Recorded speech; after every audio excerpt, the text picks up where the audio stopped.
Well, hello everybody. How are you doing this afternoon or night, whatever time it might be in your time zone? I am Jedi Granville. Welcome back to Jedi Granville Productions.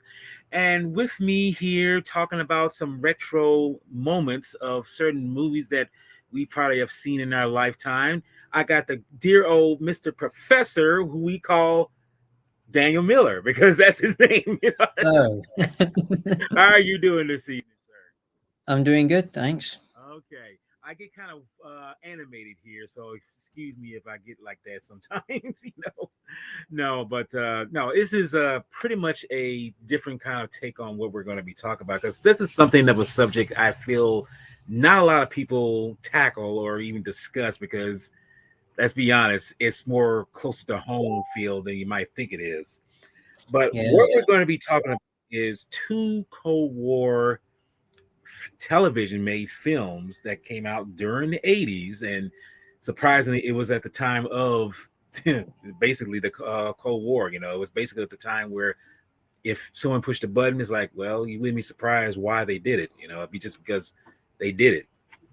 We hmm are going to be discussing two completely classics that was just like hit you hard with the sense of that happening in our lives, and that is The Day After, which came out in 1983, and Threads, which came out 1 year later in British BBC televised, you know, yeah. A coronation. made-for-TV movie by the BBC. Yes. But one thing, but I'll start out by this. One thing about the TV made movies for Britain, they have a little bit more gratuity than they do in America. I mean, it's true enough, they do have their moments where it's, very, it's like, okay, we're not playing no games here, but Britain, huh? We're not going to be apologetic. You're not going to be apologetic about what we're going to see. You're not going to be apologetic because it's like we're making a statement here, and this is Yeah. what it's all about.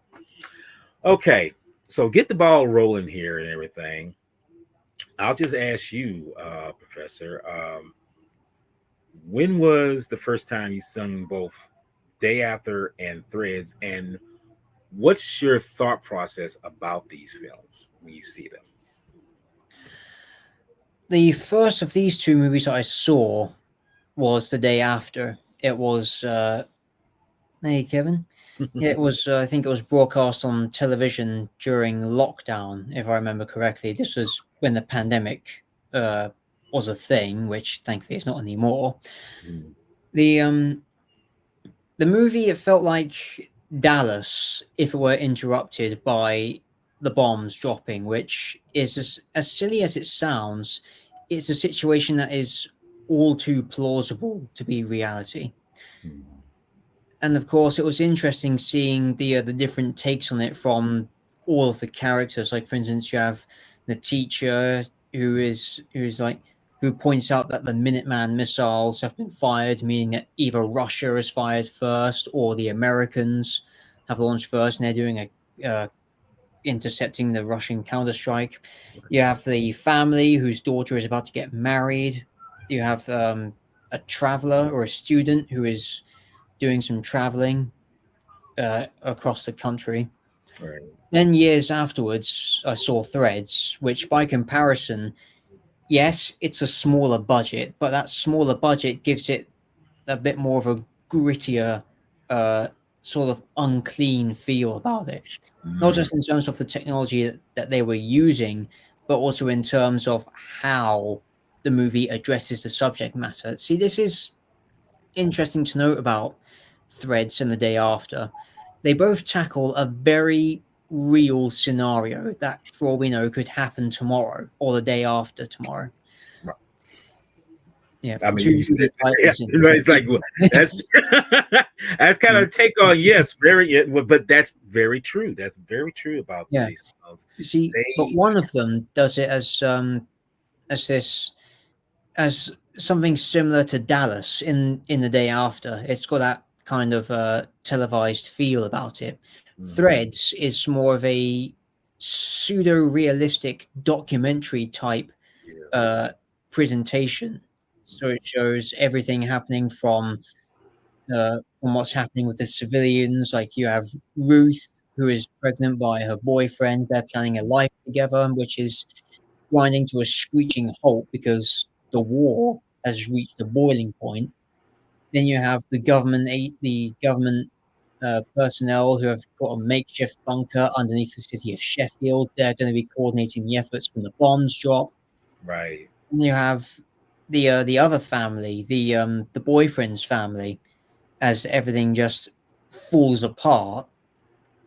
And it's a very compared to the day after, it's a very mean, grisly film about the subject of nuclear Armageddon. And that's crazy. And here's a question before we get to, like I say, the meat and potatoes of the films and everything. Hmm. Sheffield, that's where you're from, right? Am I correct, or are you near it?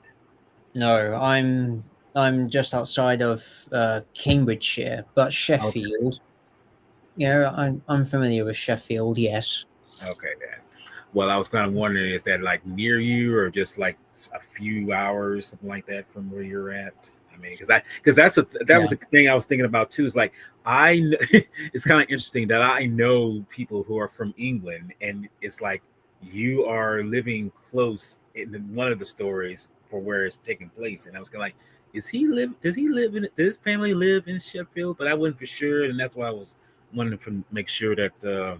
That's what it was. And if it was that, would it be more, if you were living in that city, would it have had a more effect on you in some sense of the word when you watched the film?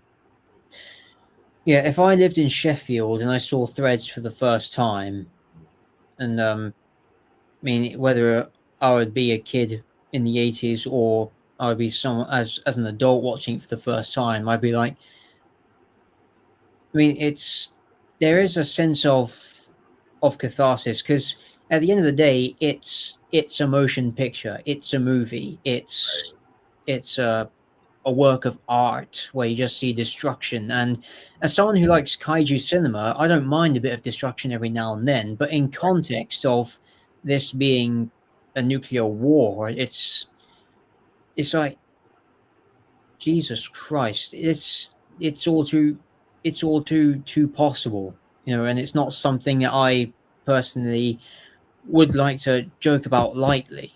It's something It's more mm, tangible in our eyes when you look at that. yeah, It's like, say, I mean, monsters are supposed to be fictional, very fantasy, whatever you want to call it. But yeah, when we're talking about nuclear holocaust, it's like, no, that's a different. Like, yes, I mean, Godzilla will always be fantasy, but we even know Godzilla is a representation of yeah. what we can do as human beings to ourselves. Yeah. We, He came you know, back when these movies were out in the 80s. mhm. He Yes, came back, that's a very yeah, good point. Yes, on the heel of Threads.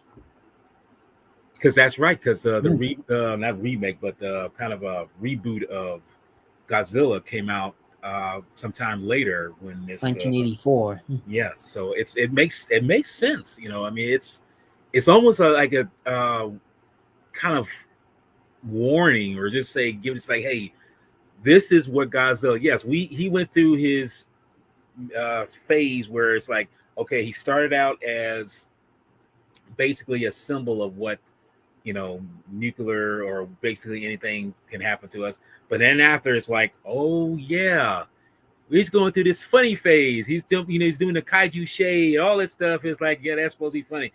Yeah. But then someone says, like, what is the real reason why Godzilla is in effect here?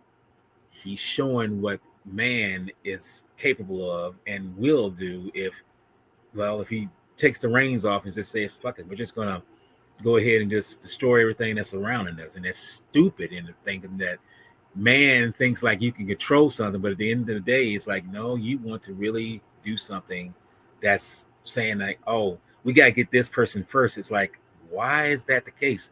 All you're doing is destroying yourselves in the process of that. And that's something I never really understood when watching films like this, or anything like say well, put it like this, like Doctor Strange. I mean, Doctor Strange Love, and other particular films that deal with nuclear holocaust. It's like, why are you allowing fear to dominate you in this moment of crisis? I mean, it's like you can't talk it out with it or anything like that. You can't do this. It's like, nope, we're showing human beings true colors to a degree. Although you do have some who are trying to fight to not have this happen, but unfortunately, human nature is a complex beast. You know, Yeah, it's weird how that is the case.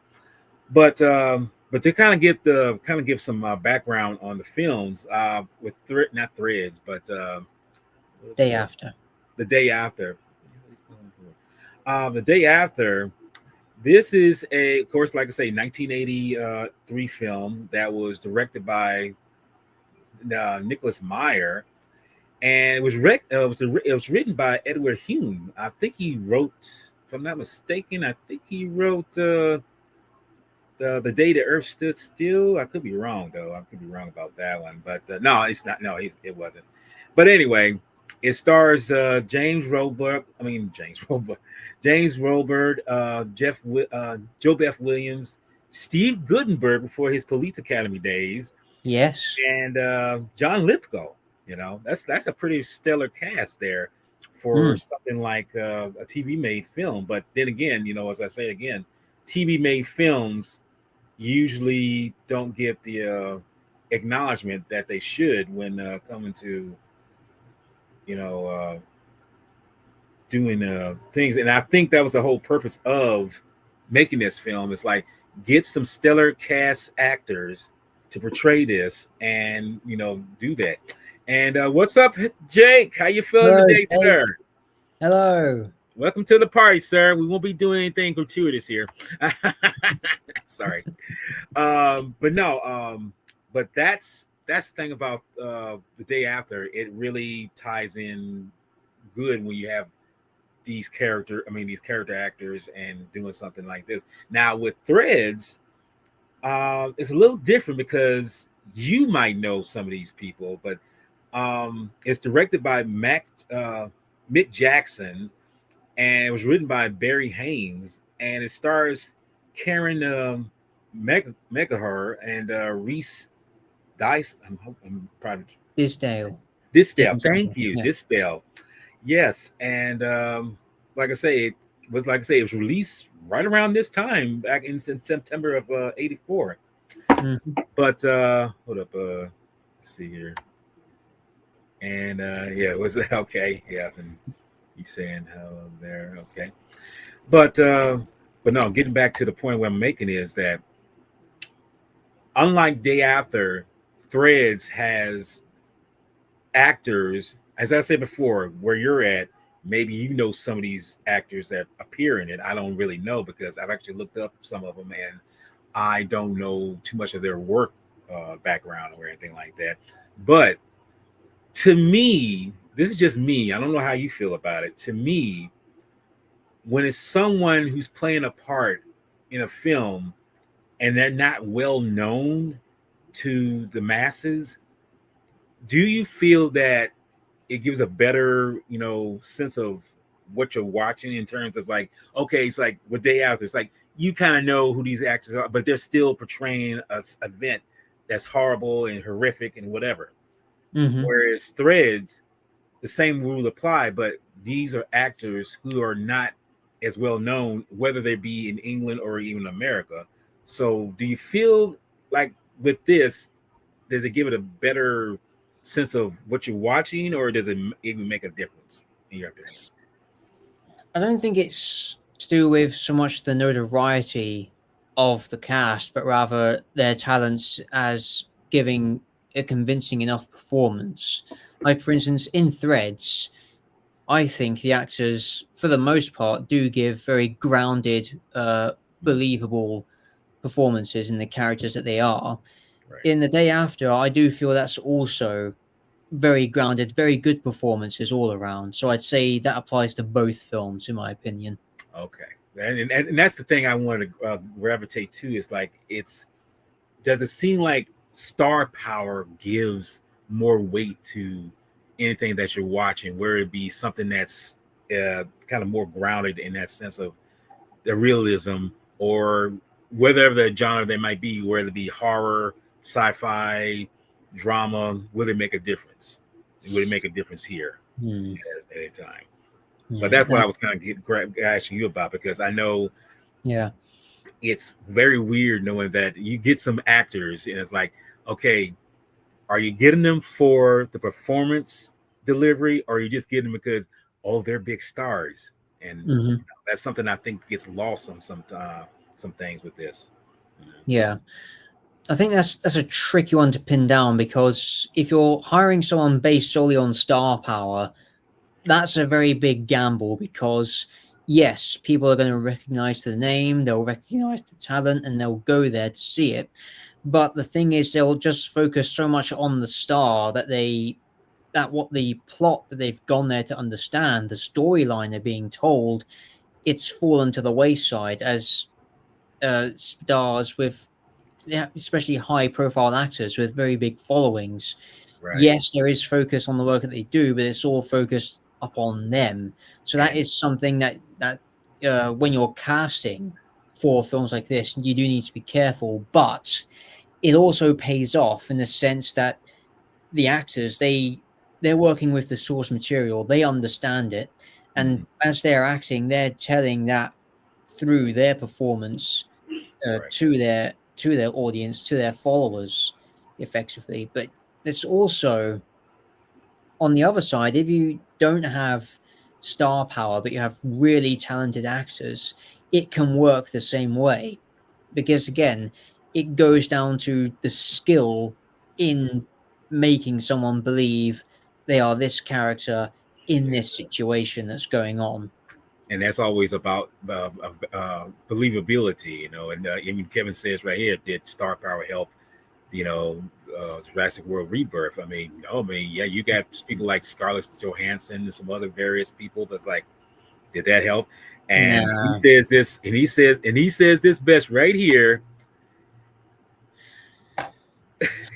I mean, I mean, he's not wrong. I mean, Freaking because candy bar. I mean, he's not wrong, because the Snicker bar was very much like, wow, this is what we're talking about. That's what killed everything, destroyed it. It's like, really? It's like, yeah, but the diagnosis of it is that, as you mentioned, star power can may help or dysfunction the outcome, which, but as you say, the believability of what you're watching, if these actors bring out what you're watching, and hopefully they do, because I'm telling you, I mean, I have seen a many films where you got some big name stars, but they do not give a hint of like, you're not making me believe what I'm watching Mm, right now. yeah, it's literally a phoned in performance. Yes, and I'm pretty and I'm pretty sure you have seen enough films, whether it be television or whatever, and it's just like, yeah, I mean, I'm thinking this is pretty much what I'm doing. I mean, Yeah. I don't know, I don't know if you even saw or you saw a little bit of it. The Ice Cube performance in War of the Worlds. Yeah. I I would just say this: when you watch this film, I mean, I haven't watched it, thank God, but I saw bits and pieces.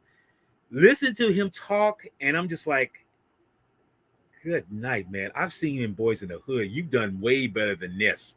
Come on now. I mean, I know you would think at an age you would be more seasoned, you do a better job in delivering what you're saying. But he's just like, he's just so monophone in what he's saying. It's like certain places are being done to what we're going with. And it sounds like he's reading off a damn teleprompter. I'm like, Yeah. dude, come on. Good God. Yeah. And It was in Anaconda, for God's sake. yes, I What mean, the hell happened? I felt, yeah, he think he did a better job in Anaconda than he did in this recent film. But, yeah, but exactly. And Yeah. All those billions of dollars gone into a facility making the impossible by reconstructing creatures extinct yeah, for millions of years, and it is ineffectual against a freaking candy wrapper. yes. It seems like What the candy wrapper a gets down feeling. This is the most Herculean level of in movie hubris and destitute levels of screenwriting I have ever seen in a movie since God knows when. I mean, come on, a candy wrapper as the inciting incident. You're telling me that you can't think of anything better than candy? Come on, what is this? Is this an allegory on calories? That candy bar calories are bad for your health and they cause accidents? What are you saying? Well, What are you doing? that's not a bad allegory, you know. I mean, that's someone would say symbolism, you know, candy bars or candy wrappers, you know, discard your trash in a positive way so you don't build up something that will lead to more chaos. But You know, as stupid as this sounds, I'd actually buy into the conspiracy theory that somehow the ghost of Dennis Nedry from the first Jurassic Park, you mhm, putting the candy wrapper in such a position that makes the new Jurassic World go completely wrong. As ridiculous as that sounds, I would buy that as canon over than, oh, we just couldn't find of a good excuse to make everything go wrong, so here's a right. candy wrapper, take it or leave it. That's not, but you know what? You saying that now, that does have a heart to the fact that maybe that's what it could have been. You know, I mean, I could have believed that believability. You know, and was it, Were they secretly trying to tell us to lose weight yeah, when you did? Oh, for God. I, yeah. I mean, look, you cannot say that's not too far from the truth because maybe there's an underlying message from something, and that's what they're trying to say. I mean, I would buy that, but I mean, at the same time, the way it was drawn out, it's like, oh my god, no, this is way too much for us, and, and well, No. yeah, yeah, pretty much, pretty No. much. But no, getting back to the kind of series of these two films, Mm, the simple fact is this: we know that at the time when these films came out, they were basically showing a. I mean, and the funny thing is, these weren't the first films that tackle, you know, the fate of, you know, the outcome of nuclear outcome or nuclear holocaust that mm. happens, and then the aftermath of it, you know. And these films pretty much show the before and after of any situation like that. And the funny thing about this is, and I'll ask you this, my personal opinion about it is this, but I'll ask you first. Do you feel that watching the films or any films that deals with these kind of things, dealing with nuclear supremacy, do you feel that some people are better off when the bombs drop in the first time when they're just annihilated afterward in the first melee, or do you feel like the people who come after who survive it have it less worse, or just it's like maybe they're glad that we survived this? What's your personal opinion just on that? I mean, what I think about it is that considering the fact that there's vast amounts of radioactive fallout Mm-hmm. that comes from just one nuclear bomb after it's thrown all of its debris up into the air after the mushroom cloud, all that radiation starts falling down and contaminates everything. I'd say, as as morbid as this sounds, I would say that if you're taken out or vaporized by the initial blast, then those people, God rest their souls, they had it easy because the aftermath, nightmare fuel doesn't even begin to describe it. In fact, it's not even appropriate to say nightmare fuel because it's not a nightmare. Even though we've had a nightmare about it many times, it's happening right in front of your eyes. It's happening to you. It's happening to your neighbors, the very people that you pass in the street, for God's sakes. And considering how long radioactive fallout lasts for, and the people who are mutated, irradiated, and die from sickness from that, it's agonizing because it feels like death just can't come quick enough for these people, which is emotionally a very difficult and very tragic thing about it. Which I'd say, now I'm not religious by any means, but I just say God have mercy Yeah, on it, because damn. and that's the thing about this. And let me see. Well, I mean, let's be honest here. Hmm. Let's take a that's I mean, in fact, that's a good question that Kevin brings up.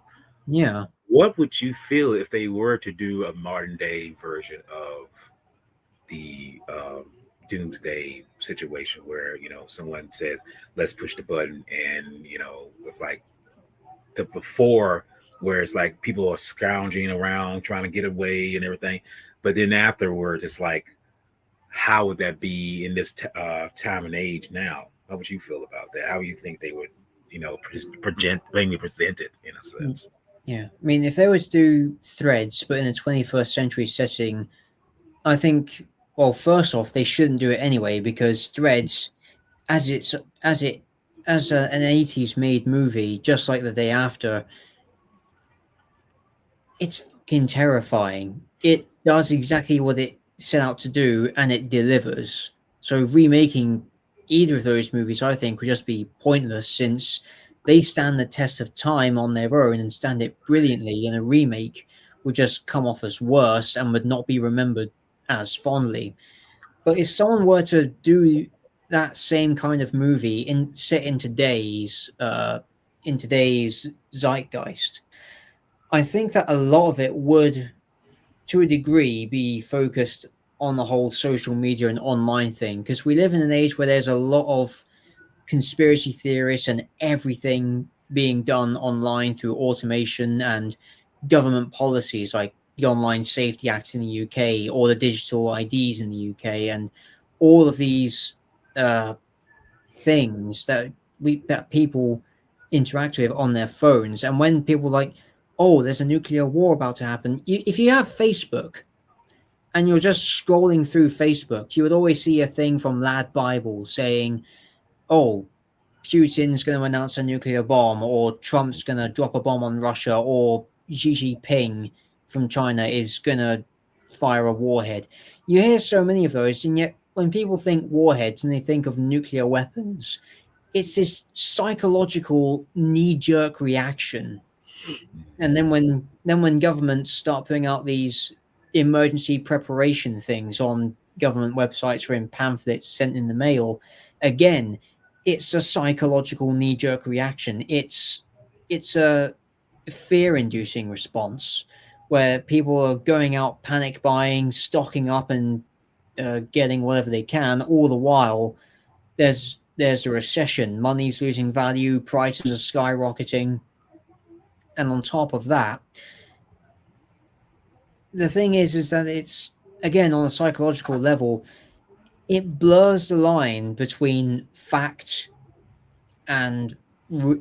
fact and fiction, in the sense that, yes, what the news media is saying, we are told it's factual, but at the same time, if there's something contradicting it, which isn't from a news source, but it has legitimate weight, it's sort of wondering, it sort of feels like, well, this feels more like fear mongering on a national Yeah, scale over a crisis that very well could happen, but there is no clear sign of it actually happening, if that makes sense.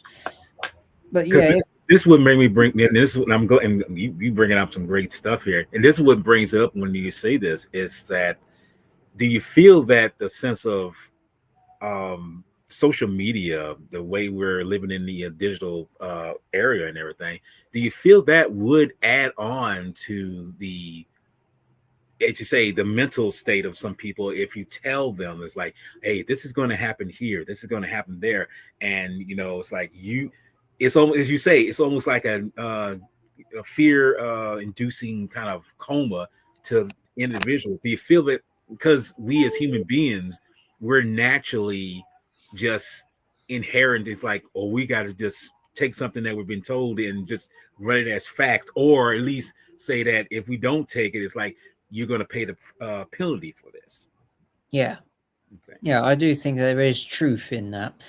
And the thing is that when the bombs do drop and there's all the social media, that's going to cause even more havoc among the survivors, never mind being traumatized, because the generation of today, especially the youth generation, they are heavily reliant on this. Yeah.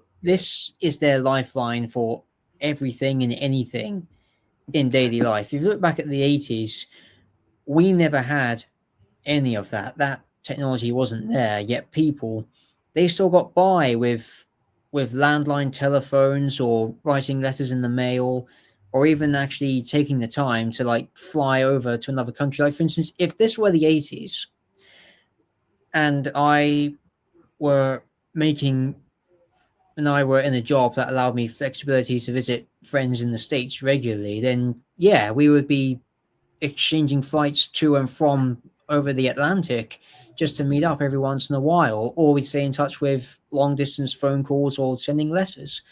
But today, since even right now, this is online, this is through a network in ether, in cyberspace. Right. If we lose this now, it's like, well, shit, we just lost half of the people that we've loved already, even if the bombs drop or if they haven't dropped. Mhm. Yeah, if the bombs drop and everyone wants to know what's going on, and the news outlets can't get a good enough uh, look on the ground, and then of course people with social media, because there are people, online personalities, who go to places like Chernobyl and they do these little recordings or social media posts or stories about them being in Chernobyl, saying, "Oh yeah, we're inside the nuclear explosion zone, and as you can see here, my Geiger counter is going off."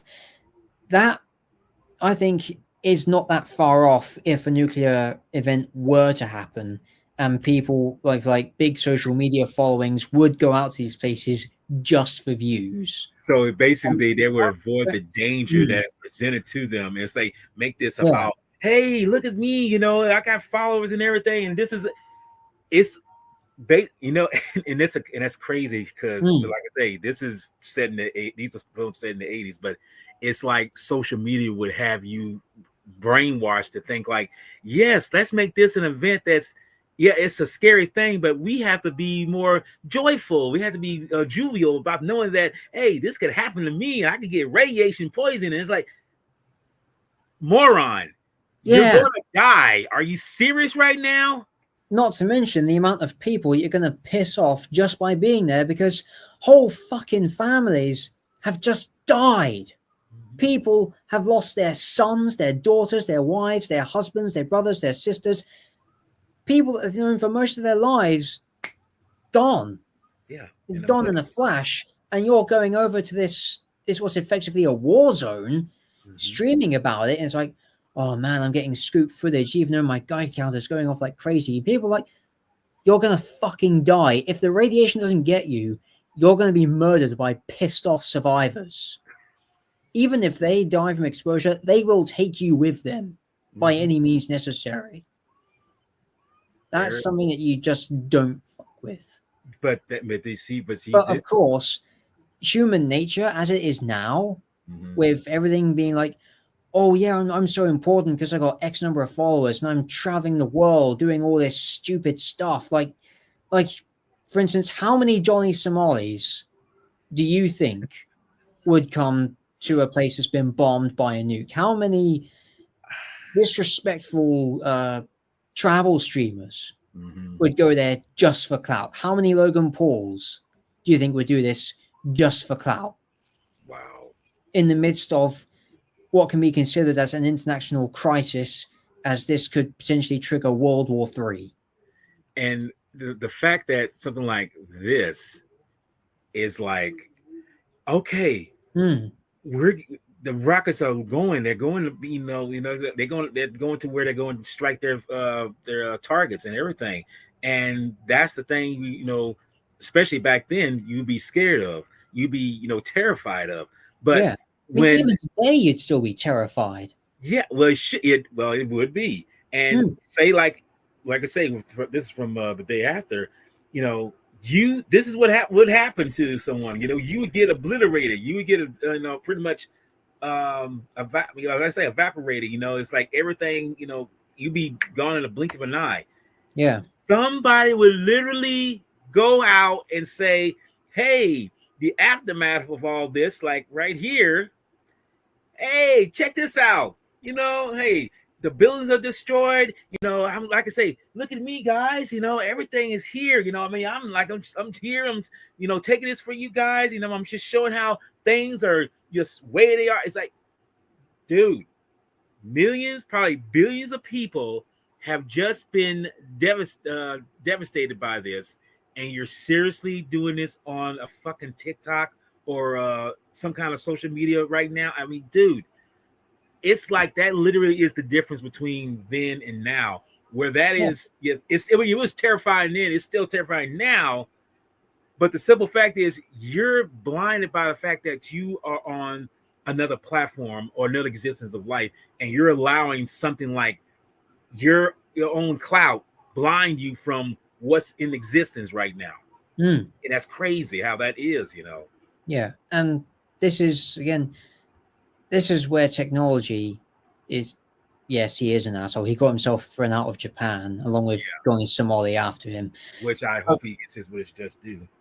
yeah. Now, anyway, we're in we're in such an age now where we're all engrossed by what we see and interact with on these. Mm-hmm. And of course, I don't like to sound like a broken record, but But it's the truth.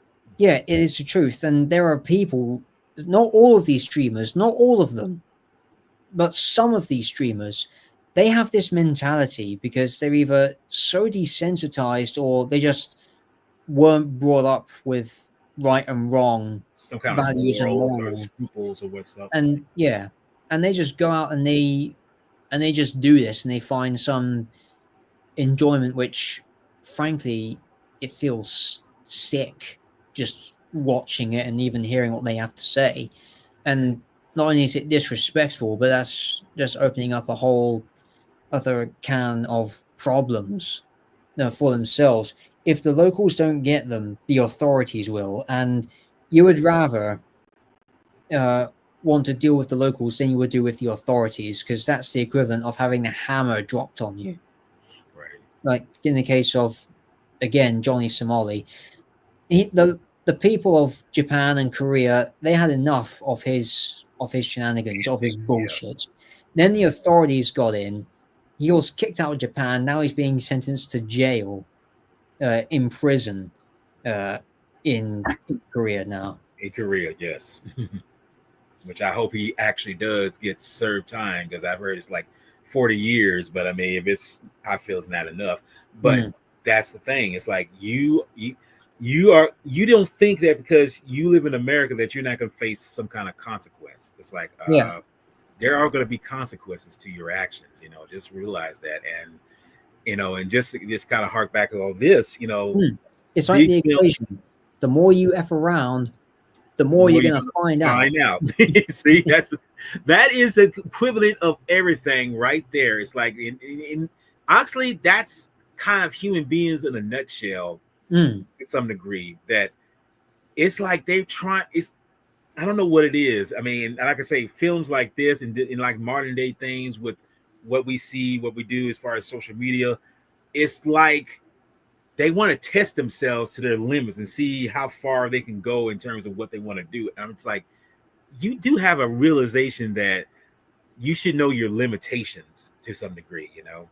mm, We are not, let's say, but basically, we are not the gods of all we survey. I mean, we might think we are, but the end result is we are literally our own worst enemy. yeah. You think because, okay, let's put it like this. I'm American, someone might be Russian, and you feel like, oh, we're on different grounds, but we are the same consequences happening to us. We could destroy each one of us in a blink of an eye, and it wouldn't make no difference. Do you realize that there's really no winner when it comes to stuff like this, where, Mm, like in this instance here, when you see people running around, chaos ensues. It's like there's no real winner in this moment. I mean, nuclear devastation is inevitable. Who's the real winner? I mean, you're going to say somebody who's buried underground or maybe in some tuck up. You think they're still winners? I'm sorry to tell you, they're just as bad off as the people who are in the mix, because you got to come out, as you mentioned before, you got to come out and face that stuff. You're going to Yeah, have to face these things. You got to have to face these consequences. It's not a pretty sight. that's right. And again, this is a scene in the movie Threads where the government people they're in the makeshift bunker underground. The bomb's been dropped, and for most of the movie, after the bomb's dropped, they're all trapped down there. Which there's this terrifying irony where people in positions of power they're operating from underground, yet throughout the course of the movie, that power has been stripped away, and the very safety Yes. that they made for themselves has become their tomb as they all come to the grim realization that every one of them is going to die in that bunker with no way out, even though they're not affected by the radiation. They're going to die no Yes. matter what. So whether you're trapped underground or you're exposed on the surface, either way, it's a grim outcome.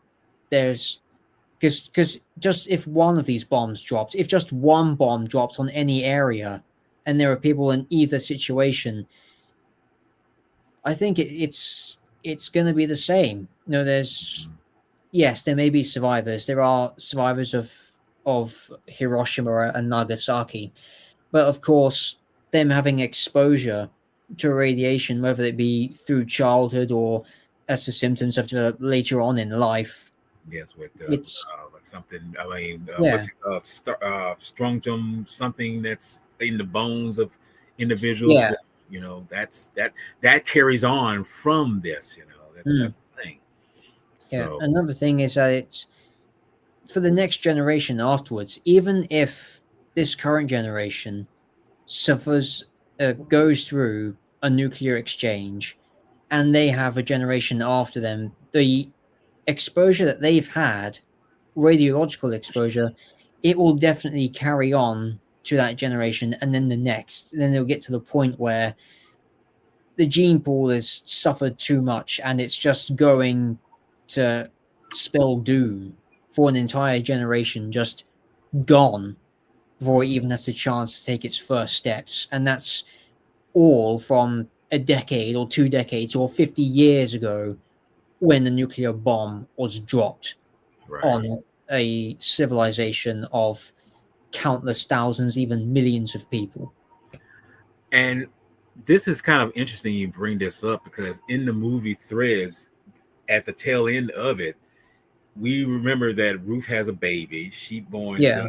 her baby. I think it was Jane, the name of Hmm. her baby. She grows up, but in the midst of all this, she, like a couple of other kids, because they don't have the technology to teach how proper English or anything like that, they talk kind of non-standard English. It's, you hear words, but they don't have no meaning, in a sense, Yeah. to us. And Mm. it's almost like whatever's been taken away from them to teach these things, they're in a sense like, okay, we can think, we can feel, we can do these things, but to understand what they're saying, it's like it's totally lost on them. And it's kind of frightening when you see that in the in Threads. I mean, you kind of see it in Day After, but in Threads, they do a little bit more of a Yeah. It's a lot more of a graphic, not shying away approach, yes. yeah, as And opposed to Day After. Kevin has a question for you here. And oh yes, yes, I remember that movie. For context, Walter, The Way the Wind Blows, it's an animated movie released around the same time, Hmm. I think, as Threads, and it's this elderly couple who have been through the Second World War, and through their naivety, they're trying to prepare for the nuclear bomb while also going about their regular day to day life. The bombs drop, Hmm. and in the aftermath, they're they're still going about as though everything's going to go back to normal. Like they Right. can, go back to the way things were after the Second World War, but it never does. And sadly, spoiler alert, the two characters They suffer suffer. radiation sickness, and at the end of the film, they die. When is the? Well, I was going to ask, when was this movie? When was the story take place in that in that anime film? I mean, because it sounds like it's taking place like late '60s, early '70s, something like that. I mean, where's it taking place? Does it say? Which way the wind blows. Because it seemed like if you got bombs dropping, it's like it has to take place at a time where I mean, still is, but it had to be more malevolent. Oh, 1986. Okay, no, well, I'm saying no. I mean, I Mm. know it takes place in. I mean, when I say take place, it came out in '86. Yeah, But I mean, where's the story? Did the story take place in '86? It does. I'm assuming it takes place. Okay, yeah. all right.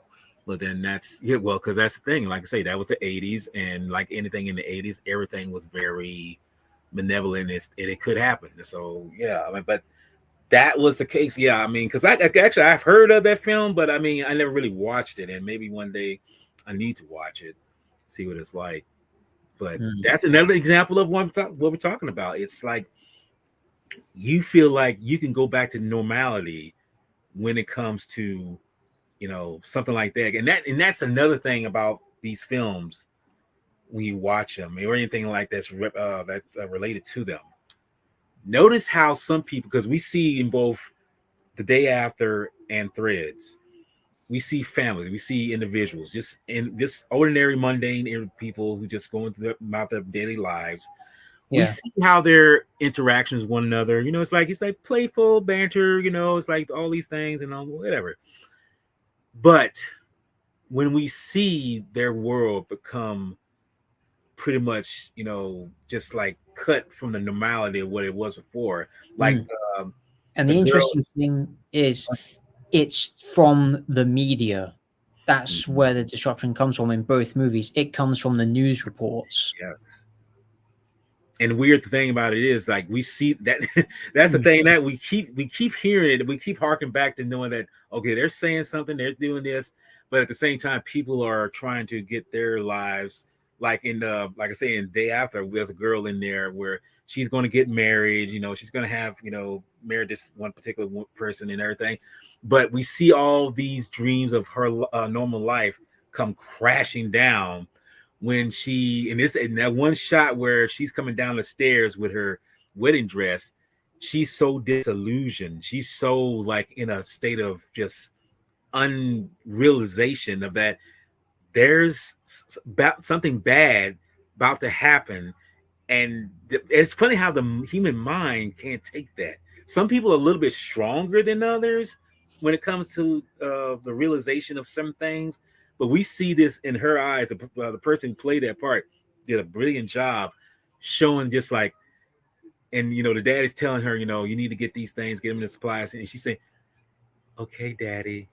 It's like she's so like it's like something's robbed of her. She's like it's Yeah. totally just robbed of her of what she thought was normal, what it was before. Is totally gone. And then that scene where she runs out of the house when fallout's all around her, and she's just like, nothing. It's all good. Everything's good. You know what I mean? It's a beautiful day. It's like it's amazing how people's mindset has become just delusioned, just been just wrapped in that fabric of I Mm. can't take this, and this is the only way I can explain it. Yeah. Oh. Yeah. Hmm. That's talking about when the wind blows, which way the wind Oh, blows. okay. Yeah. Yeah, okay. Okay, And that's yeah, what. I can agree with that, Kevin. It is just awash with emotions, that scene. Because, for context, the bomb drops. They're in their makeshift shelter in the kitchen, and all of the memories of their past, when they first met, when they got married, when they had kids, when Right. they celebrated the end of the war, it all flashes right before the windows break. Then after the windows break, it goes back to the hero now. The whole house is just shook to pieces while Right. the mushroom cloud just rises up from the impact point. See, and that's kind of thing about that with the day after compared to threads. Mm. Threads, I mean, they do the same thing, but the day after, you just see these and which I think that's enough right there. Just see these mushroom clouds come into play with get an example here. Hold up, and let me just. Oh,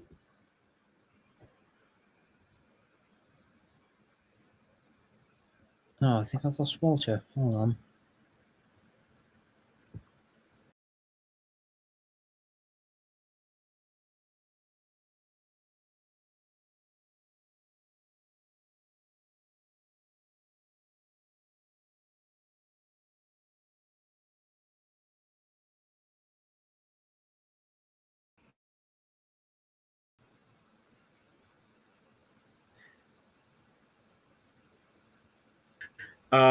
But no, you get what I'm saying though. It's Well, this is going to very jarring when you look back on it, but yeah, I mean, yeah, because all but I could see was at first myself came up on the screen, and I'm Mhm.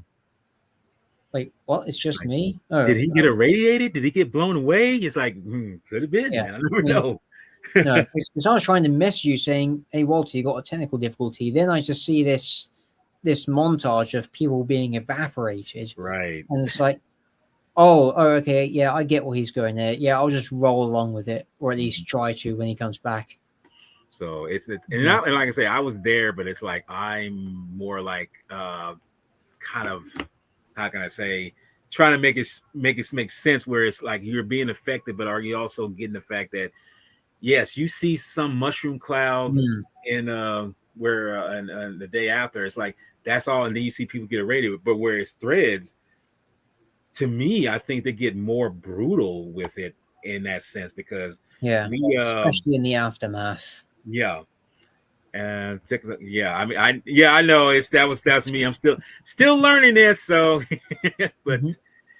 no, the with threads, you see things getting. I mean, you kind of see it in the day after, but in threads, you see things like buildings getting blown to hell and whatnot. And I think they did. I think they shot miniatures of this, even though it's a Yeah, full yeah, budget they film. did. They Although there used was, miniatures. yeah, Go ahead. although Threads, it didn't have as much of a budget as the day after did because it was I think it Mhm. was around the third of the budget. So what they did is that they shot miniatures of buildings and Right. even recycled shots, but they actually mirrored them so they look like they were Okay. different shots. Which credit for ingenuity where credit is due, especially for working on that small of a budget.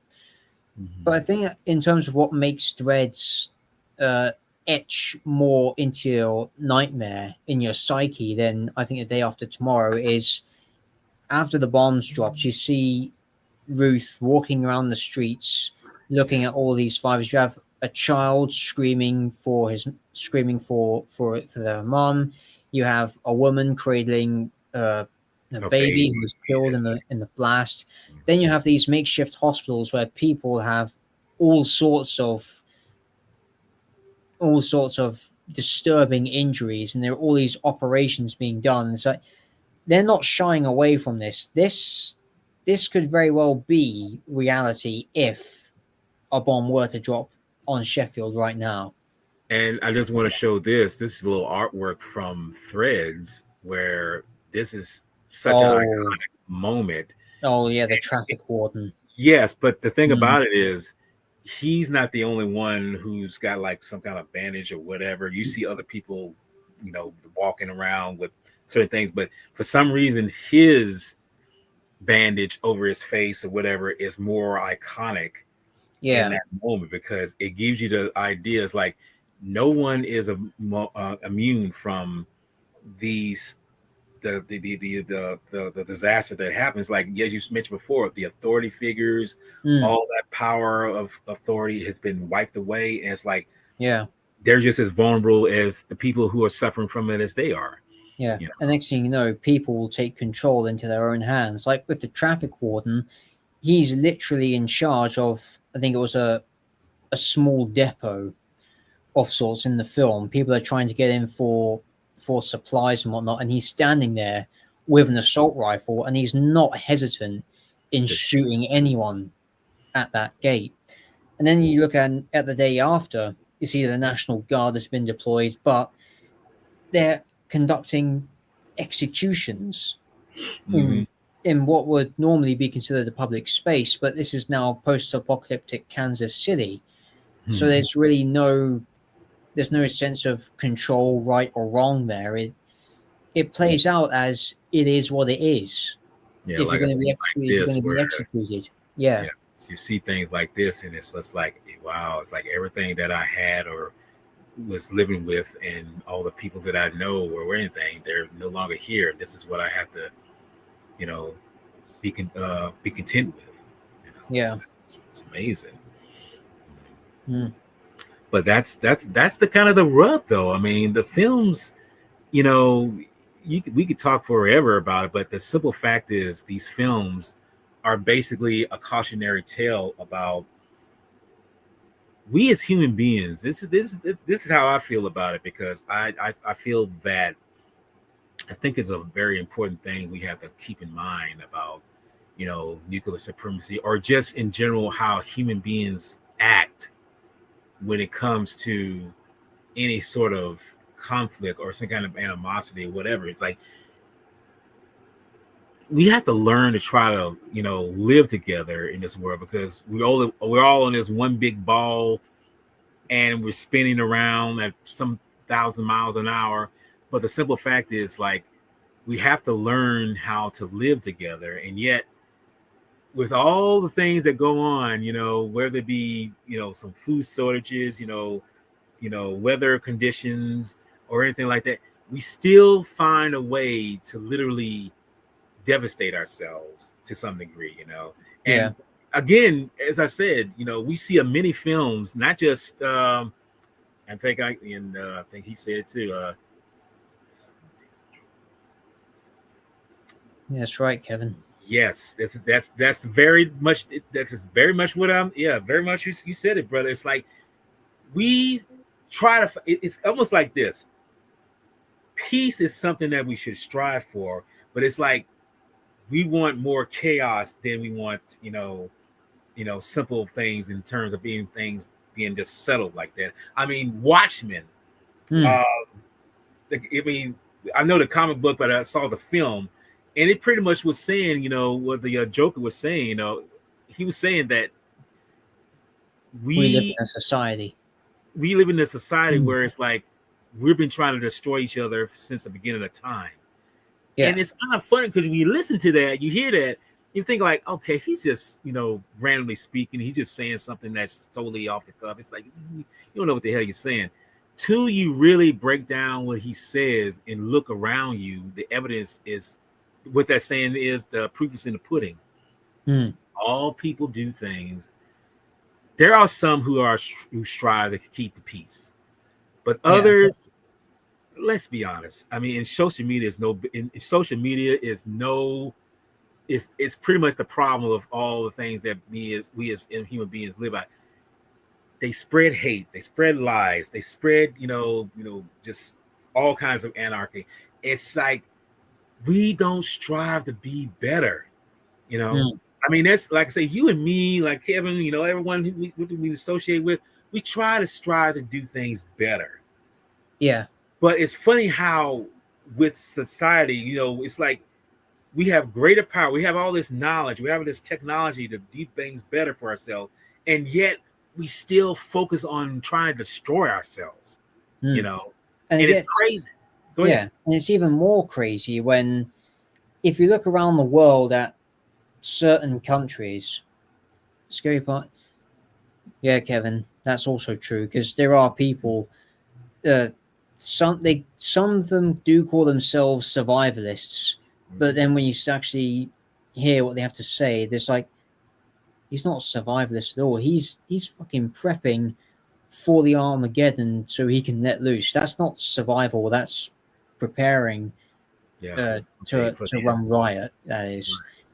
But yeah, Yeah, And because you look around the world at certain countries where governments don't necessarily listen to to the the very average people that person, elected them into right? office, and then you look at their neighbors who are at war, and of course one has nuclear capabilities and the other doesn't, and the other one's not shy about using those nuclear capabilities. We all know that yes, it's going to happen during a war.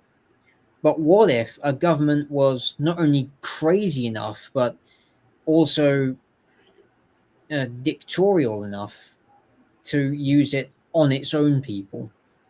Right. I mean, for instance, I mean, because there is a lot of discontent from people toward authority. There always has been throughout history, and history has shown over and over again that the middleman, the working class, the general people in society, they do always stand up against power when they say enough's enough. Yeah. But now we live in not so much, not just the digital age, but the nuclear age. It's still with us. The digital age is just running concurrently with that. It's actually not that far fetched thinking about it now for one government to say, you're misbehaving to the extreme, so we will have to take our punishment to the extreme in order to make you sit in line, as it were. And it's not that much of a stretch to think. If not now, then at some point in the future, 20, 30 years in the future, maybe 15 years or less or more or whatever, at any point in the future, a leadership will drop one of these things Right. on its own people just to say, get in line, conform, put up, and shut up. See, and it's kind of funny you bring that up about how you do it to the people that is actually you govern over, and you take a film like, or just take the premise of like V for Vendetta, where Mm, that is actually brought up. They actually do harm to their own people in order to say this is how you conform to us, and this is how we're going to dictate your way of living. I mean, it's like literally, it's. I mean, you got to think it's just as bad as a bomb, but it's. I mean, it's. I mean, it may. Well, I'm not put it like this. May not be as bad as a bomb, but the same rules apply when you use that so-called leash on someone. You use that kind of fear to kind of really dictate what you're trying to project on them. And I think that's the thing about films like this. You see how people's fear consumes them, and they say like, oh, we're gonna, because you look at the broadcast on the TV, remember you mentioned, what are the broadcasters are pretty much doing? They're telling you what's going on mm. behind these things and everything. But at the same time, it's like, can y'all not come into a solution where y'all could just de-escalate these things? It's like, and the fun thing is, um, with Threads, they do it. I'm not gonna say they do a better job. They do kind of the same job as Day After, but they actually show that both the United States and the Soviets are both in the wrong here in terms of how their conflictions is. It's like y'all are not trying to bring this down. Y'all are actually just trying to make it blow up, like Yeah, a bomb will do. It's like you're not trying to solve anything. Y'all just trying to say who's got the bigger hammer, who's got the yeah. bigger stick. And it's like, And that is so fundamentally rooted in human nature, whether it be in the Stone Age or it will be in the halls of power and politics. It's mm, so rooted into human beings, whether they be a committee of leadership or they just be individual thinkers. It's so ingrained in there that they're right, going to think, we have this power. Why don't we use it instead of actually brandishing it there? Because from from a defensive standpoint, it's a deterrent. It's meant to say, don't cross your side of the line, or else we'll use this. Right. That's the basic principle as to why these things exist. But now it's gotten to the point where the whole world, it seems like, it's just gone off the rails. Like everyone's gone crazy, and all it takes is one false action, one false word, and anyone, can just give the word. The button will be pressed, and well, And goodbye to here's a question. And here's a century. question to you. I don't know if you ever saw this episode, because this is something that, I mean, it's a comedy, it's an animation, but at the same Mm, time, it actually draws truth to society itself.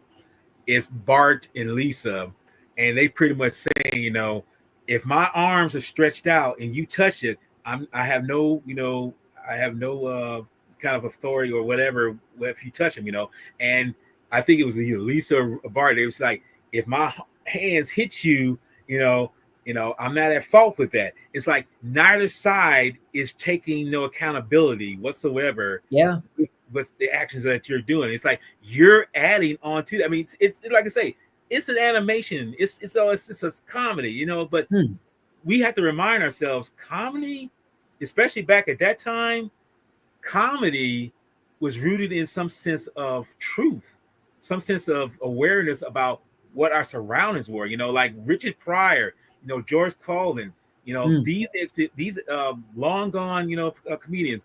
They were funny as hell, but some of the shit that they were saying in terms about our society, yeah.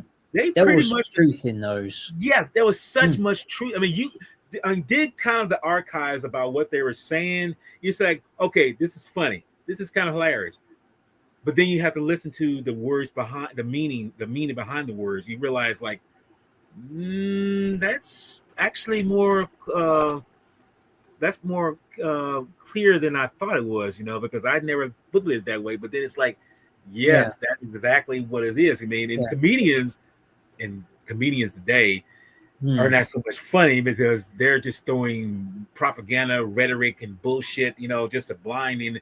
And to me, they're not doing what these comedians did. They took something yeah. that was real, but made it funny to kind of give you a thought process on it, but kind of Mm-hmm. de-escalate your fears about it. Whereas Yeah, these guys, they're just feeling fueling the flame of fear to these people. And it's like, y'all are letting yourselves get played right now because you're listening to these bozos and not mm-hmm. realizing, like, there's more to what they're saying. They're trying to jack you up right Yeah. now. And here's the thing, though, because back in those days, there was the art of subtlety about Yes. how they approached it. Like in The Simpsons, yes, we get it. It's in context. It's a comedy animation for family. It's two kids having a quarrel between each other. Yet when Mm-hmm. you look back at it now through an adult lens, and then you see what's not happening not only in today's world but what's happened in history, and it's like, oh god, these guys knew exactly what they were talking about. Mm-hmm. And for some people it is terrifying. For some people, they do find it even more funnier now that they actually get it, because they can laugh it off. Some Yeah. people, it's like, no, this shit just feels a bit too real. Too real. Too But close to home. then when they try it again in today's sound, not just in like entertainment or in talk shows, they're not subtle about it. It's Yes. very overt. It's very heavy-handed, and it comes on with this sticker warning just slapped on there saying, Mm-hmm. if you don't think it's funny, or if you think otherwise, then it's either not for you and you're XYZ. Which all these labels and things that people label and brand everyone else, they've been overused to the point where the original meaning behind them has been lost, They at lost. least in today's zeitgeist Mm-hmm. of social interactions and broader society.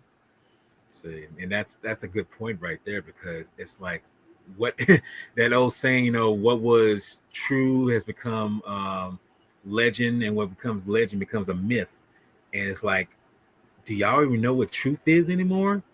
It's like Hmm. truth is not even a thing, it's like truth is actually, they believe, basically they believe what they being told, or what they see in their face is like, you got to I always say, you got to look with your blind eye. You got to look with the eye that doesn't Mm. necessarily The is third there, eye. but yeah, your third eye. I Mm. always call it blind eye, because it's like people don't see it, but it's like it's there, and it sees through all the muck and whatever that's right there. Yeah. And it's totally amazing how we as human beings, we still have this sense of, we can do such great things, but yet Mm. we seek to just do the Yeah. most outlandish and stupidest of things Yeah. abound. And it's like, it just amazes me how we've come this far, but yet we still are so little in our existence. I mean, because I always say, we as human beings, it seems like we never really grow up. We still be in that little kid. I mean, I can understand if it's a child, throwing a tantrum or anything. If you're like I say, adolescence, that's fine. You're an adult. You're supposed to have better actions. You're supposed to have a better response in what you're doing. But as we see again, time out of time, what do we see? Someone's in a conflict, someone's doing this, someone's having a disagreement, and it's like it Hmm. take it too serious. And it's like someone needs to be the better, bigger, better person. You know, it's well, I mean, yeah, it is. It's better than that, Yeah. pretty much. You Pink know, eye. but but you get that though. I mean, you get the fact that human beings, no Mm. matter how, no matter how what they do, Yeah. they have the power to Yeah. do great and wonderful things, but Yeah. unfortunately, we already know, Mm. there's more to it than that. It's both a gift and also the curse of ingenuity. Because if you think back to our ancestors, going back 2.5 million years, we discovered fire through a thunder strike hitting a bush and setting it on fire. Right. We exploited that. We developed tools from sticks and bones, literally sticks and bones. We then built shelters. We then moved on to discovering steam. We then exploited coal.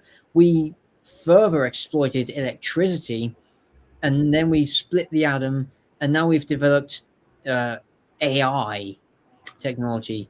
Oh On wow. top of all of that, this ingenuity, it's come with so much great potential, but it's also come at a dire cost. Yeah, Yes. people with good intentions are also created some of the world's biggest problems. That's right, Kevin. I mean, Yes. Very. Oppenheimer in his field, he is a legend, but he also, and he acknowledged this Mm-hmm. uh, after the fact. He also acknowledged that he opened a power of which He can't God put back in the level box. destruction Mm-hmm. is equivalent to. So, When he recites the Hindu scripture Bhagavad Gita, now I'm become death, the destroyer of worlds. And that was after he designed the bomb that was used to decimate Hiroshima and Nagasaki toward right. the end of World War II. But now it's even clear now that with not just the nuclear front, but on uh, technology, AI, algorithms, all that front, we've achieved connectivity, but at the same time, we've squandered the gift of responsibility that comes with that. Because when you have people who don't understand not only the fundamentals, but the broader aspects of this technology, when people think, oh, it's so vast and it's so new, but at the same time, it's also dangerous. And here's the thing: everyone who sees everything as new or different and they don't quite understand, they immediately vilify. And what people Yes. vilify or become afraid of, they have one incentive: elimination. And they think that through limiting or eliminating uh, certain platforms, there is this, I guess you would say, encroachment on everything besides just freedom. But also, when you say, yes, here's technical innovation, here's creation without no limits, that's also a risk because you have no idea what you're going to create. You mean you might have another Oppenheimer who creates something even worse than an atom bomb. You might Right. have, say, for example, Bill Gates. He created Microsoft. Microsoft is used by everyone. It's a great tool, great package, although it does have flaws. But what if there's someone like Bill Gates who does their own version of Microsoft, but it's the antithesis of that? It's a coin with two sides, and it's based on one person's perception which side is good, which side is bad. And with Yes. so many different conflicts, not just of views or opinions, but conflicts of ethics, morals, and all that stuff, it's very easy for a whole network of people to become fractured and divided by all of this. And to the And I point guess. where all this innovation and progress that we strive toward, Mhm. it's ultimately thrown into the trash because when what was all of the Herculean effort of blood, sweat, and tears, what was it all worth for if this is the end result? I mean, what has it actually achieved? It hasn't achieved anything. It's actually erased a number of achievements. Right. Whatever Mm. you built up on that was the strive for, it has come tumbling down because that was the outcome that you got, and it makes me wonder.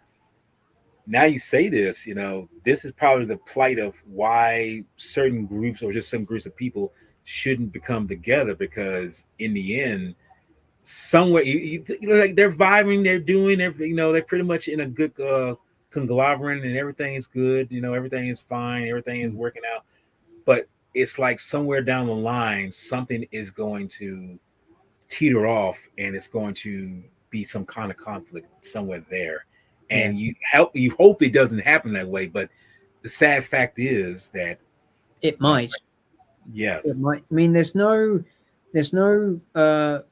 hypothetical about it. It's always going to be it will or it might. Those are the only two. No one's saying it won't. That's the other thing. And Kevin has two really good points here. Mhm. AI will be the next threat, becoming the way of the world's scare. There is truth in that. But Yeah.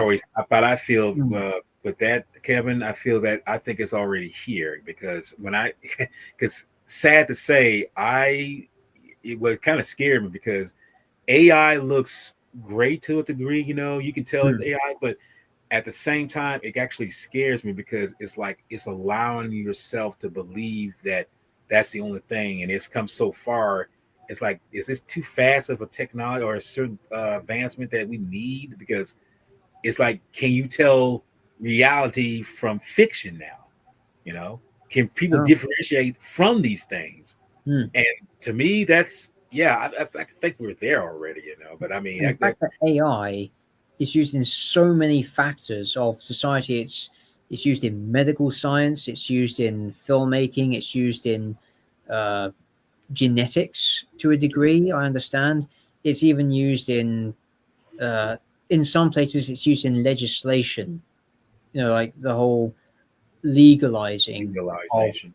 certain things, and these things they do come with benefits. I mean, it's a slippery slope with AI and all these things. It's twofold. There are good things, but there are also bad things. Good things, it's simple, it's yours to direct. You know what you want and you can visualize it.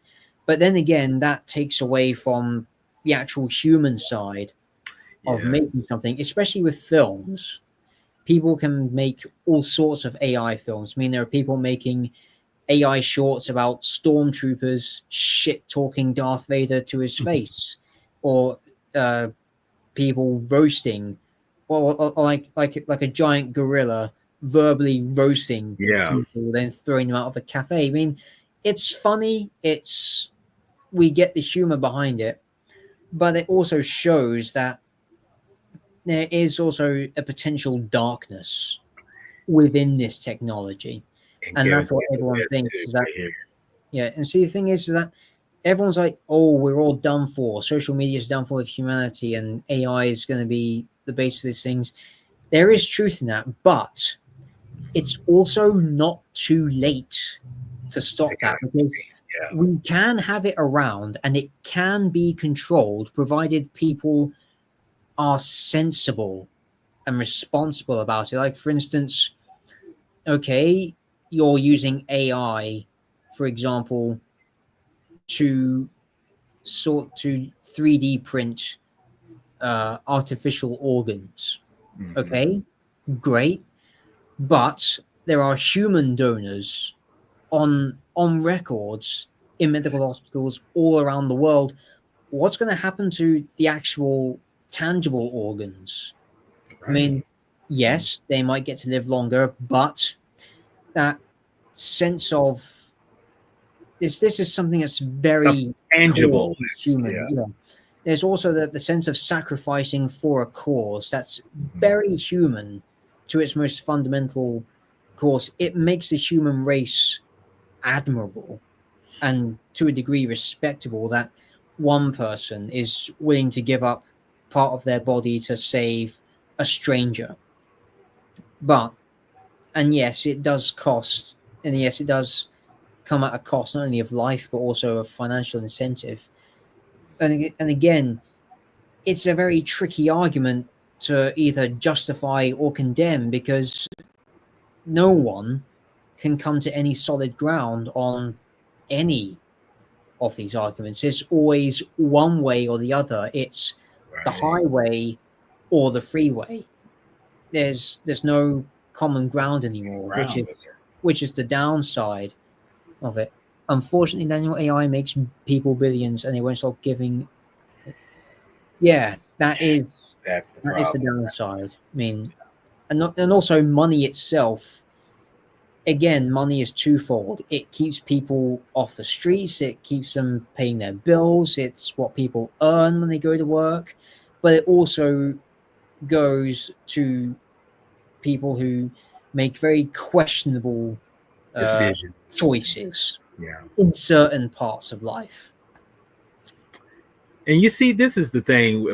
Like I said, this is why I'm so glad you're here, Professor. I know I wish Kevin was here too. I know he'll give his, just wish he is in kind of here. But I mean, it's Mm, you get the sense of what these films, basically, and films like them that associate with it, really breaks. You break down. You like say to the molecule, to the atom of what hmm. these films are basically saying and what they're doing. They're basically telling you in no small shape or form that, man, human beings, we are, and I've said this many times, I've said this to myself, we humans, we are, yeah, yeah, yes, you are Yeah, here, babe, you are that. Yes, yeah, you are. But no, human beings, we are a very strange and unusual species. mm, We're in some amazing entities who have such great, wealth of what needs to be done, what could be done, but at the same go around, it's like we are such idiots when it comes to certain things because we yeah, allow ourselves to get we downplay ourselves and what is necessary or needs to be done, yeah, and it's that mindset that makes me think to myself, why can't we make better choices? But then again, mm, as I've said before, films like this, they're very good cautionary tales for us yeah, because it allows us to realize, like, maybe if we look at these things, because I know for myself, if we look at these things, maybe we can do better for ourselves future wise and not have these things happen. Because let's be honest, thankfully, these films like this, I mean, hopefully it never does, have come to pass. But again, human beings. Yeah. We know. See, this is the thing. See, like you, like Mm. me, we know. Well, when I say we understand the human mind, we really don't, but we understand it enough though that y'all need to stop fucking up. Y'all need to Yeah. do better things. You need to do better things in the sense of, what's it going to do for you? What's it going to do for the other person? What's it going to Yeah. do for us future wise for the next generation? And the Yeah. generation after that. Yeah. And It's here's the such. thing, though, because in these sorts of movies, this you can sense it in the background. I mean, both sides when they fire the missiles on each other, it's at times there are attempts to um, mitigate a compromise. Mhm.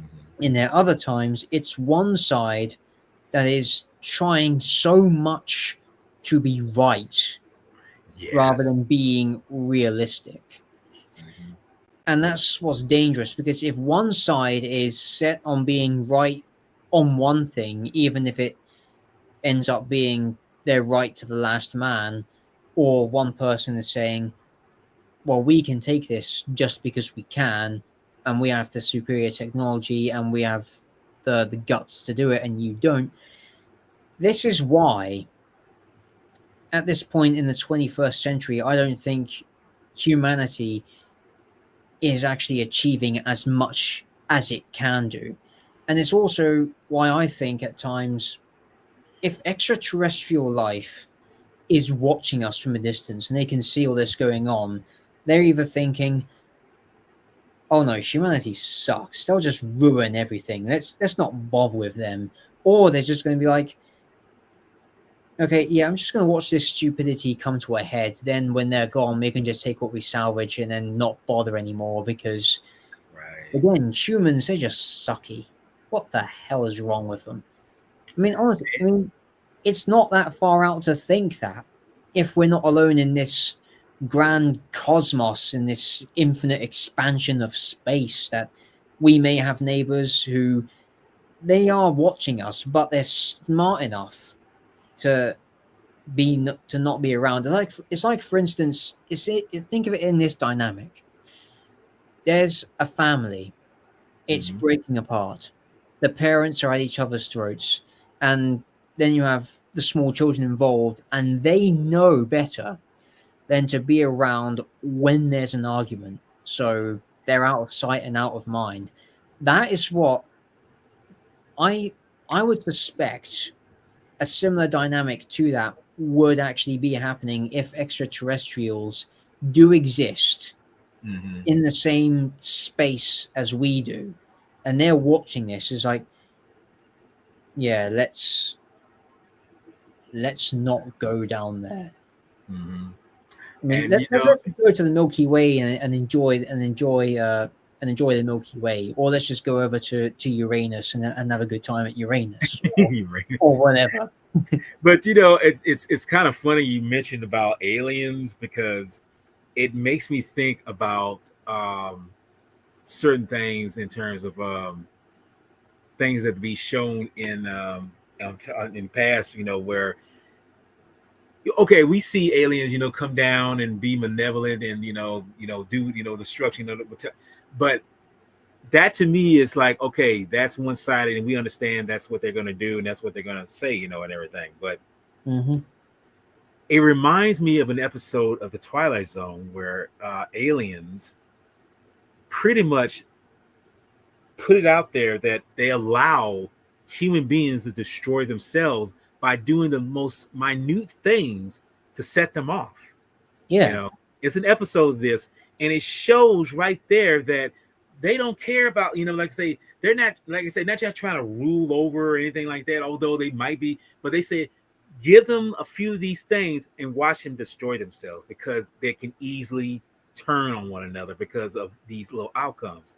Mm. And also, when you say aliens are looking down, in terms of, you know, saying like, let's watch these, a movie called Gort, the Bloodsucker from Hell, is a totally excellent example of that.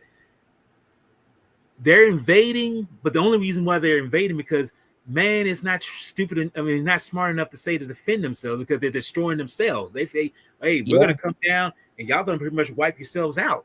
You know, you're yeah, not. We don't have to do anything. All we got to do is come down, scrap. I mean, sweep up what y'all destroyed, and it's like there you go.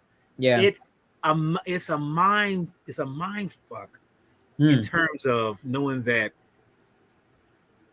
there we're supposed to be this intelligent. We're supposed to be this hybrid of intelligence, but even though there's some intelligence out there that probably be more higher or probably just about the same, it's like we're not going to use any force to destroy these people. I mean, we're just going to give them something little taste of their own medicine and show that y'all are bigger fools in destroying yourselves and taking yourselves out.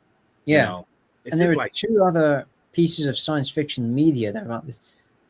Yep, they are watching the space. They are watching this shit show that is Earth. They are yeah, watching. Yeah, they're just sitting there like, hmm.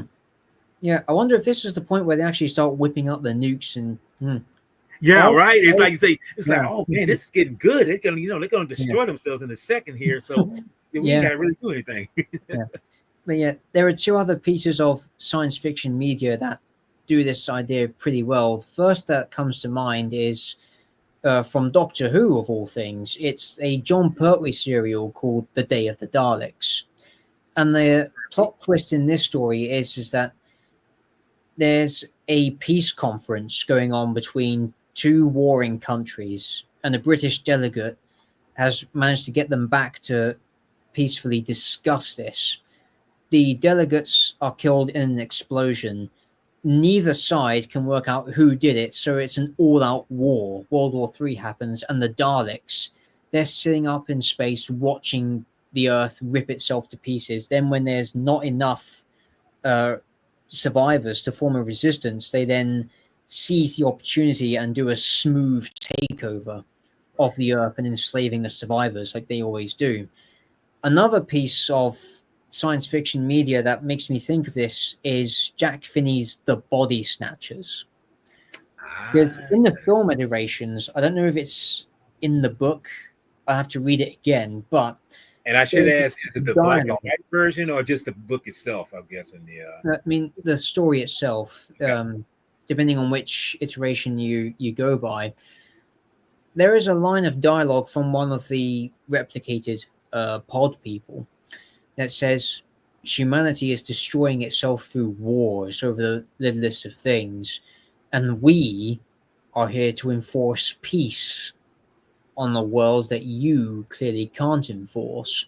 That's why all of the pod people, yes, it's a hive mind. They all think the same and act the same, which, well, yes, it takes away all semblance of diversity of thought, personality, and also the concept of Individuality also. individuality in a very warped way of logic that actually makes sense. Disturbingly, they actually are achieving peace, albeit through invading an entire planet, but not through a conventional methods. Like, they're not using spaceships. They're not using super sophisticated technology. They're a parasite literally drifting on the solar winds, going from world to world. And it's everyday things that we see, like plants. We don't think much about plants, although there are a lot of people in scientific fields who study them because they're enamored with them. But someone's going to notice that these plants actually have a much higher purpose and they're not from Earth. Yeah. See, that's the thing. Yeah, I mean Mm. that's the. I mean, this is. See, I'm loving this, man. This is bringing up a lot of. I mean, a lot of allegory of what it is. I mean, you feel like these films are going, okay, we're going to talk about new, but it's like it's more to it, and that's what I love. Mm. That we're breaking it down because that's the thing. I mean, let's be honest. We have seen this time and time again with films that does this, and some have done it better than others. Some, but the simple fact is, we as a society, we're supposed to be on the high of the food chain, but at the same time, we're like literally like having food fights at one another. Yeah. Yes, thank you. I mean, we're try, but I mean, I think Mm. Professor is bringing out the goods. So Yeah. I And it's definitely say all over the littlest things. that. Like, for instance, Yes. yeah, I mean, it's like, oh, wait, you didn't address me properly. You have to say this or that. It's like, seriously?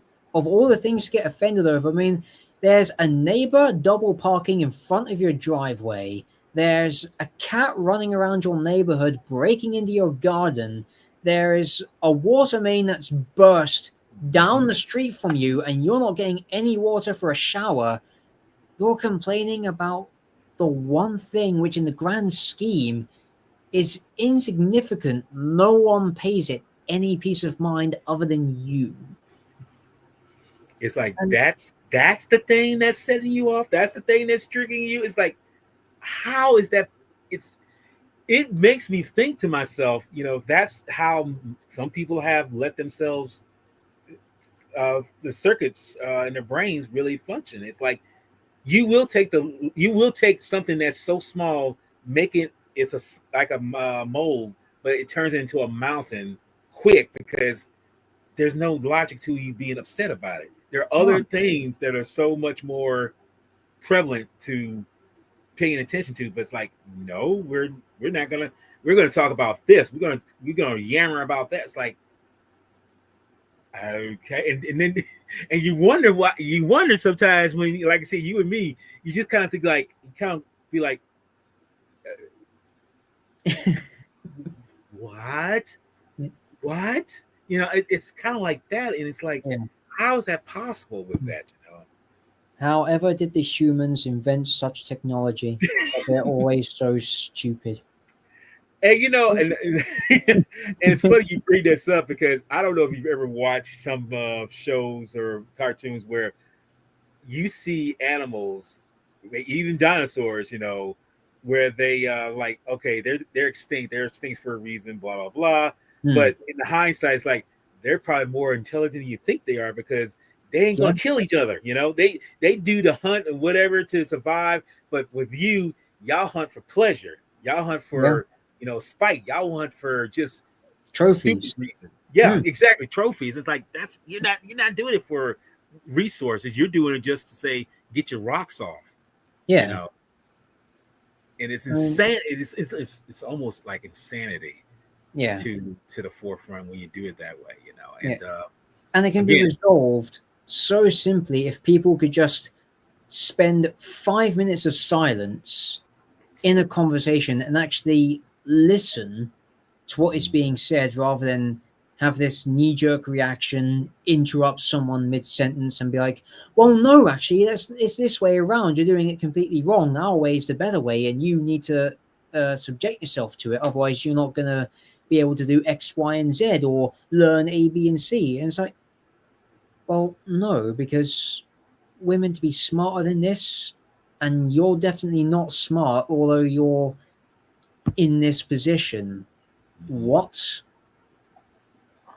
it's yeah, it's that Mm. mentality. And like I say, going back, it's this. Like I say again, human beings, we're such intelligent creatures. We're such advanced with technology, whatever. But Yeah. as someone once told me, it's like we really are more dumber. We're dumbing ourselves down as we Mm. get smarter with the technology we have, and it's like, and I didn't take it to, I didn't really take it to heart back then because I'm thinking, well, that's just an opinion of yours, it's just. But when you open your eyes and see to the truth of things and realize, like, yeah, because as we Mm. mentioned before, this right here Yeah. it's good, it's nice, but Yep. it's kind of thrown some of us off kilter with what's in front of us. I mean, take for instance myself, and I'm pretty sure your mom will, attest to this. Mm. When we were kids, growing up in the '70s and '80s, we didn't have no social media. We didn't have all these other tech devices and everything. We lived, we breathed, we went outside. We got fresh air, the sunshine, all these things. We might scrape our knee, we might bump our heads or anything like that. But the thing about it is, we were livid. We lived so much with what was around us. Now, it's like social media or anything like that, or Yeah. any technology, it's made us slaves to Mm. what we are, what we were before, our former selves. And Yeah. it's such a frightening notion that that's kind of how we become. We become slaves to our own devices. You know, our own. We are the so-called, you know, demise of our own creations. You know, and it's like it's funny how it's come to that. You know, I mean, like I say, with nuclear war. You know, I mean, when like I say nuclear devices. You know, when you mentioned Oppenheimer, you know, he knew, he saw what he created, but it's like no one took it to heart. You know, Mm. it's amazing how it's yeah, it's definitely, Yeah. yes, Yeah, it's it made it has done crazy. I that. mean, back in your day, if you all lived in the suburbs, you could just get on your bike or your skateboard and just rock up to the mall and have a good time. But I mean, yeah, those were the days. Social media, if you're living in a difficult to reach area and you have friends scattered around the place, it's useful for being in touch, it's useful for Yeah. group chats. But if you have a social media presence and you're getting post after post and you're trying to keep up, that constant drive for dopamine of achieving something and also Mm, this ego that needs to be fueled through repetition, it can destroy you. yeah, Or worse, it can turn you into a complete jackass. that's the thing. And you Mm. mentioned before, these influencers, you know, they take it to heart and think like, well, I got so many people following me. Well, I always say, who's the bigger fool, the Mm. fool or the fool that follows them? You know, and it's like Yeah. y'all just following the sheep. Y'all are following the shepherd who is our stupid shepherd who's leading blind sheep. And it's like, what's worse? You know, it's like that. You know, that's what has become of us, most of us, in this society. And it's like it's a very frightening thought process. You know, I'm just sorry that it is like that. But as you mentioned before, we can, if we, that's the thing, if we want to, Mm. not too late to the kind of like veer off and, you know, avoid these kind of conclusions, because we can see the conclusion of it. You know, I mean, it might not be as bad, but it's bad enough to say this is how human society has become. This is what we've worked so hard for, from the days of, you know, taking a stone, turning it into a wheel, making it a car, and then so far, some way, it's like, oh wow, we got drivable cars now. Yeah. It's a good. It's kind of neat, but does that actually help to a degree? You know, I mean, it depends on Yeah. your point of view. You And know, here's the thing, as you said, it's not too late to stop, think, and talk about this. It's not Mhm. too late. The other problem is that not everyone can or even wants to. That's the other thing, because there are some people who have latched onto this, and it's gotten them to very very favorable positions for them in life, Mhm. and they're just not going to let that go because they're riding this high, Yeah. whatever it is. They're sitting on this high horse, they're up in the high castle, they think they're untouchable. Yet when someone who's below them but is actually a lot more civilized, a lot more composed, Mhm. turns up to them, it's like, no, oh no. Mhm. Is it almost seem like it's the Matrix effect almost to that degree? It's like you're so Hmm. hooked on this Dramamine, I mean this adrenaline, that you can't let go of it. I mean, it's so ingrained in your brain that you just can't Yeah. stop. You just can't break free from it. Hmm. It's the purpose that binds, purpose that connects, purpose that collects, purpose that guides, purpose that defines. All these things that Agent Smith said in the Matrix movies, it's frighteningly right. Yeah. And you think, like I say, because it's a movie, you think like, oh, we're not gonna really take it, but it's like, think what he's saying right there.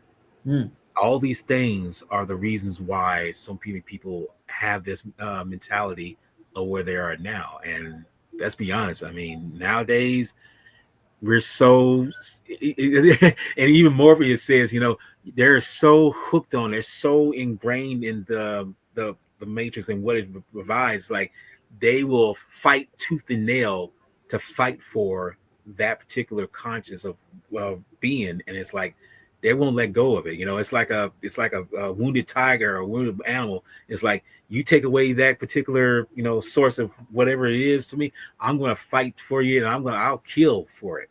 You know, it's Yeah, almost come to that point. because the most dangerous animal is a wounded animal. Yes, and it always will be. But even worse than that, if it's like a mama bear. If you mess with the cubs, you've Hmm. pissed off the bear. You're going to get the full wrath of the mama bear. But I guess the one question that comes to mind with that is, which would you choose, the man or the bear? When it comes to that. Yeah, yeah. That's also another argument. They're not making uh, good decisions. Like like again, as you say, the man and the bear argument. Okay, you're going out camping. There's a man with you, but the woman chooses a bear because the bear looks cute and cuddly until it starts mauling her to pieces. But at the end of the day, why are you choosing? Because the reason why that you have to choose is because you're not in your environment. You're in the bear's environment. Mm-hmm. And if you put a foot wrong, that bear is going to kill you no matter what. I mean, Because you could again, probably have 100. You could have 100 feel women. around, Yeah. find out. It all These comes leggings. down to that. See, it's funny. It's Yeah, funny how when you get to a certain point, it's like it slings you right back to square one of what that's all yep, about. Fuck here it around does. and you find out. And that's the end result of all that. But look here, Daniel, I appreciate this, but I'm going to, because I know you got things coming up, but Yeah. um in your purpose of these two films, Mm. The Day After and Threads, what's your initial response to and how you feel and just your overall thought of these two films? Right. Okay. Now, interesting between the two is that they both tell fundamentally the same story. It's the same set of characters going through the uh, same scenarios within this post-apocalyptic setting. Mm-hmm. Threads is a more gritty and I think more realistic uh, based take on it through a documentary lens, in the sense that there is no happy ending. There is Yeah. no light at the end of the tunnel. This is the reality now. A decade after the bombs dropped, there's still a nuclear winter going on, and no one's coming off any better from this. The Day After, again, it's a grim story, although it's told more as a drama than a straightforward or straightforward documentary. But Mm-hmm. it does have a very strong semblance of real life in there. That, and it also has, I think, it has the uh, more enhanced human story, in the sense that you have the family with the daughter who is going to get married, but that life is gone, like in Threads.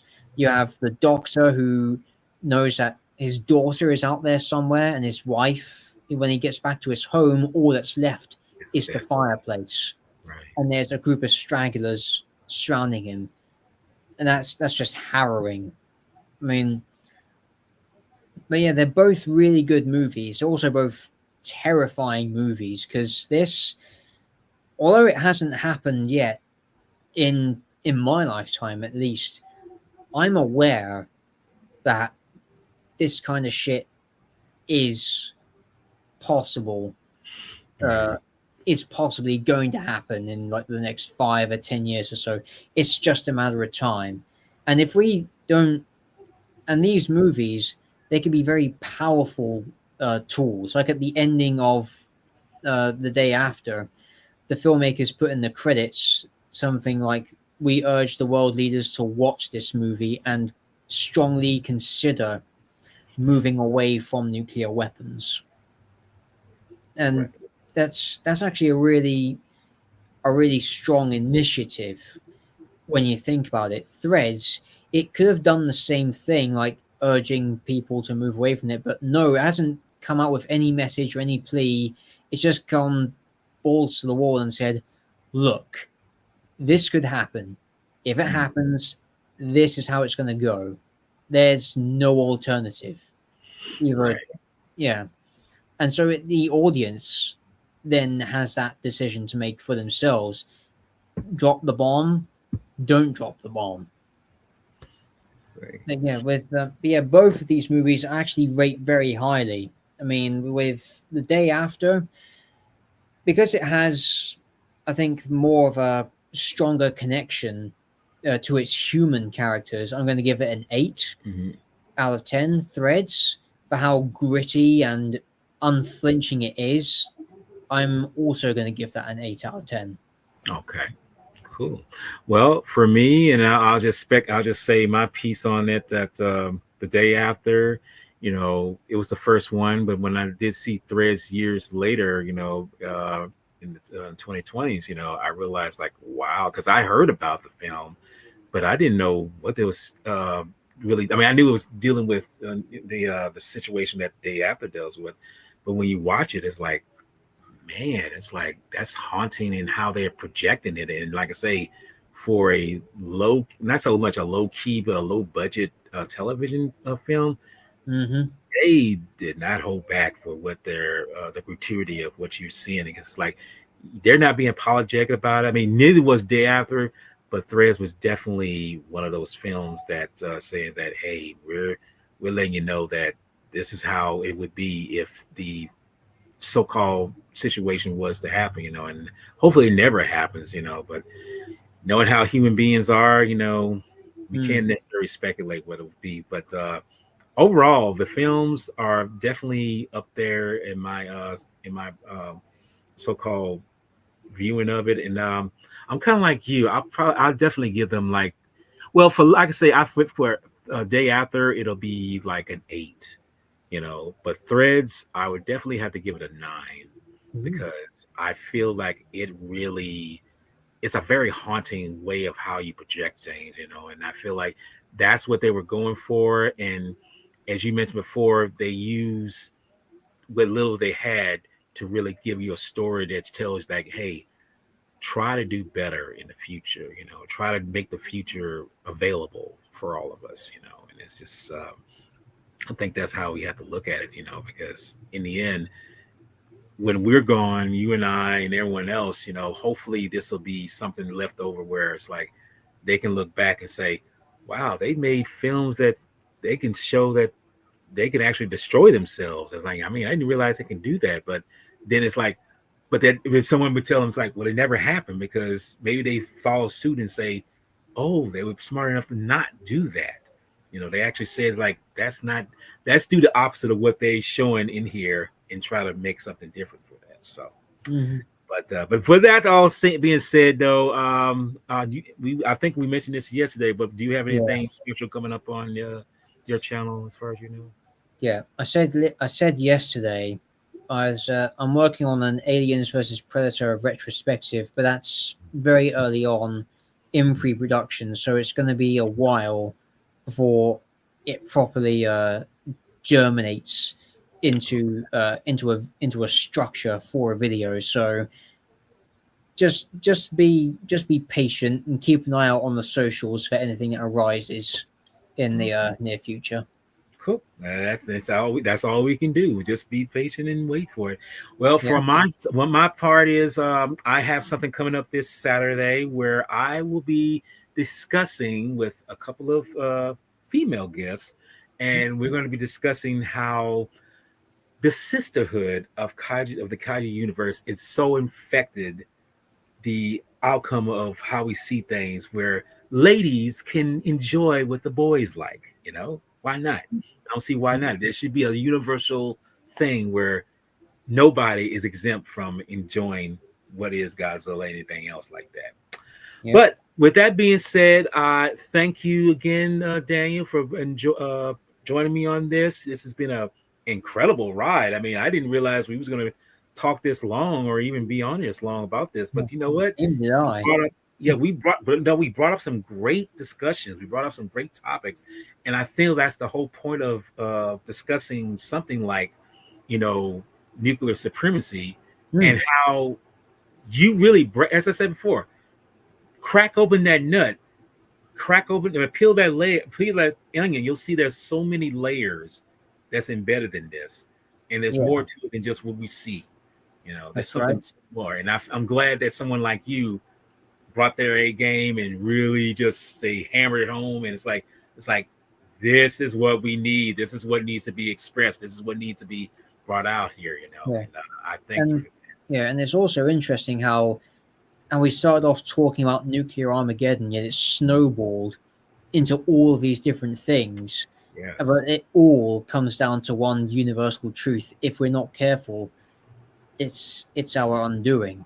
Not just as a nation or as a union, but as a species as a whole.